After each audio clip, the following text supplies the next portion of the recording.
Assalamualaikum warahmatullahi wabarakatuh. Waalaikumsalam warahmatullah. Alhamdulillah, terima kasih ya Allah telah Kau hantar kami ke sini.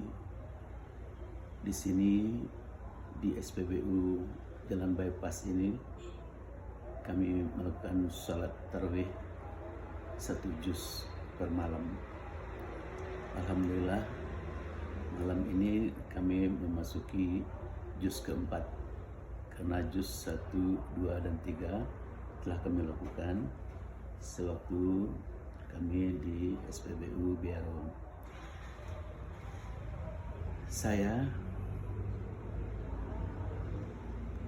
Alhamdulillah, terima kasih ya Allah, dan salawat dan salam pada junjungan kita Nabi besar Muhammad SAW. Allahumma shalli ala Muhammad wa ala alihi wa sahbihi ajmain. Dalam kuliah sekitar 7 menit ini ingin saya sampaikan, salah satu kesukaan saya adalah memelihara ikan. Ikan itu banyak yang saya biakkan, dan pengalaman saya yang berkesan ketika membiakkan ikan patin. Begitu ikan patin itu terlahir sebagai jentik-jentik kecil-kecil halus, saya beri makan dengan kutu air yang lebih halus, dan kalau kutu air tidak ada, saya beri dia makan dengan makanan yang hidup. Dan satu kali saya terlambat memberi dia makan, lantas saya perhatikan ternyata ikan-ikan dan anak-anak ikan yang kecil-kecil halus itu sangat takut dan tidak mau lapar. Begitu perutnya lapar, yang dicarinya adalah temannya. Mulai dimakannya dari ekornya sampai semua ikan temannya itu yang hidup di sebelahnya itu dimakannya. Kemudian dikejarnya lagi yang lain, dimakannya. Dikejarnya lagi yang lain, dimakannya. Jadi kalau tidak cepat-cepat kita beri dia kutu air atau makanan-makanan yang untuk bayi-bayi ikan itu, maka temannya sendiri makannya, sehingga hasil panen kita menjadi sedikit. Sehingga sewaktu dia mulai besar, kira-kira panjang setengah senti, yang kita lihat hanya sedikit hasilnya yang keluar. Karena sebagian mereka itu telah memakan temannya, dan hasil dari makanan teman itu digunakannya untuk kalorinya, untuk energinya, untuk dia bisa hidup lagi. Padahal ikan-ikan patin itu waktu lahir itu matanya itu nggak melihat, masih buta, tapi dia dapat merasakan di mana ada makanan ada. Maka kesana dia berburu dengan sangat lincah dan sangat kencang gerakannya. Para pendengar yang berbahagia, itu ikan patin anaknya, kalau dia sudah mulai besar, dia tidak rakus lagi. Begitupun dalam tubuh kita ini, sel-sel yang paling kecil itu juga rakus. Hampir semua sel-sel di tubuh kita itu dia sangat rakus, butuh kalori, butuh makan untuk dia bisa menyambung kehidupannya. Dan kalau kita rasakan, sebagaimana sekarang kita berpuasa, setelah lewat waktu 8 jam dia nggak tahan lagi, maka dicarinya lah untuk kalori dan untuk kebutuhannya itu memakan apa saja yang ada di dekatnya. Yang pertama, yang paling lemah yang makannya ialah sisa-sisa metabolisme, sisa-sisa makanan kita yang masih bersisa. Sisa-sisa metabolisme itulah mulai dimakannya. Kemudian dicarinya temannya yang paling lemah, temannya yang cacat, temannya yang sudah rusak, itu yang dimakannya. Kemudian belum juga dia kenyang, maka dimakannya teman-temannya yang sakit dan teman-temannya yang tidak sehat. Di sana dia berkompetisi. Sehingga kalau kita sudah berpuasa lebih dari 8 jam, yang terjadi di tubuh kita itu adalah sel-sel itu memakan sisa-sisa metabolisme. Sel-sel itu memakan temannya yang sudah rusak.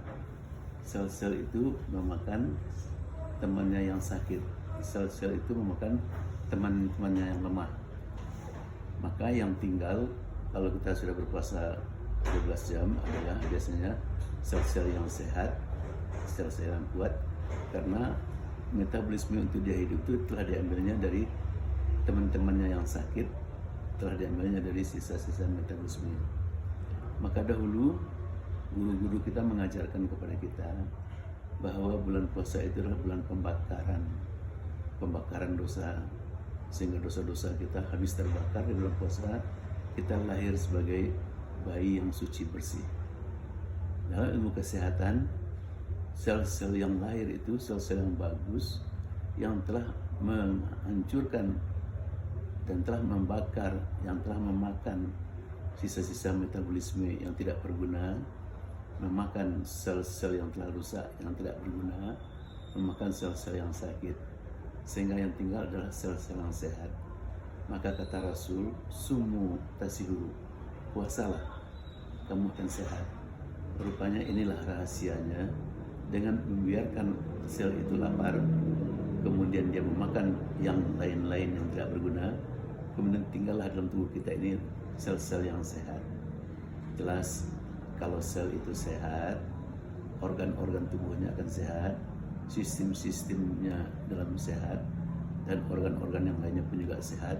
Tentu tubuh itu akan jadi sehat. Maka kita lihat di bulan puasa itu boleh katakan jarang orang sakit kalau dia benar-benar berpuasa. Para jemaah yang berbahagia, kalau kita lihat memang makin kecil makhluk itu makin ganas, maka tidak salah lagi kalau kita lihat virus yang sekarang bersemarayalela itu juga hal yang sangat kecil. Demikian kecilnya virus itu, dia itu dikatakan sebagai makhluk yang setengah hidup.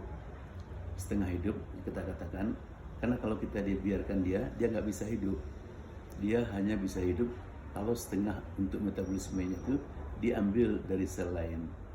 Jadi kalau ada sel lain yang daya tahannya kurang, ada sel lain yang dinding selnya rusak, maka dia menyelinap masuk ke dalam sel itu sendiri. Sel tempat dia masuk itu digunakannya apapun yang ada dalam sel itu untuk metabolisme tubuhnya. Dengan itu dia mereplikasi, dengan itu virus itu mengembangkan diri dan berkembang biak. Dan karena kita kenal tadi, semakin halus makhluk itu, semakin ganas dia, semakin cepat berkembang biaknya kalau dia dapat media yang bagus untuk pertumbuhannya. Dan salah satu kita lihat COVID inilah. COVID ini adalah virus. Virus itu setengah kehidupan dia sendiri. Jadi dia tidak bisa hidup kalau dia sendiri. Setengah kehidupannya diambilnya dari kalau dia bisa merasuk ke dalam sel-sel di mana dia bisa berkembang.